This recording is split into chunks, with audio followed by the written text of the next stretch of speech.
The Jewish Story. This week's story from the Holocaust is taken from the book The Holocaust By Bullets, a priest's journey to uncover the truth behind the murder of 1.5 million Jews, written by Father Patrick Desbois. One day I noticed on the map a village with a name that disturbed me, Sataniv. I asked one of our interpreters if this name was connected with Satan. He said yes, without giving any more details. I asked the team to make a detour.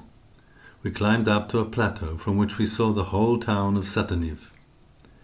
Numerous Jewish graves were still there, and in the middle an inscription on a cement plaque that read, "Here are buried the Jews of Sataniv." How could they have buried all the Jewish victims of that town in a tomb measuring 1 meter by 2 meters? In 1939, the Jews represented 48% of the population. I came out of the cemetery feeling rather weary of the stories that were not exactly true, weary of meeting people who said they wanted to tell us all, but who didn't want us to know everything. In the distance we caught sight of 2 women. Dressed in shabby coats that protected them from the rain, they leaned painfully on sticks. They were tending 2 cows, each attached to a rope. I went to talk to them. What happened during the war? They lifted their hands to the sky. The Jews, they said. They were walled up under the marketplace in a cellar. The Germans had burned some straw to make smoke and smother them. Then after closing the door, they had piled 2 meters of earth on top.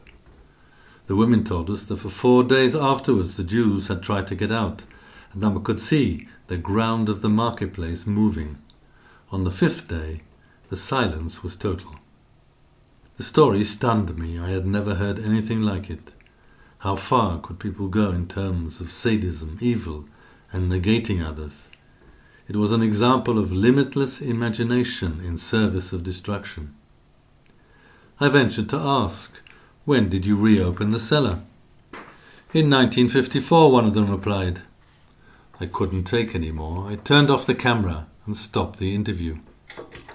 These people went into the cellar in 1942, and the door wasn't opened until 12 years later. Sataniv, the town of immurement. In this town the Germans did not shoot people. They decided to proceed differently as an example, from lack of time, or through evil genius of the squadron leader. In this town there were large cellars under the marketplace that housed small shops, or rather stalls, around a dilapidated building, the former synagogue. They were called the Turkish cellars. On my return to Washington, I discovered in the Soviet archives that this immurement carried out by the Ukrainian police took place on May the 15th, 1942.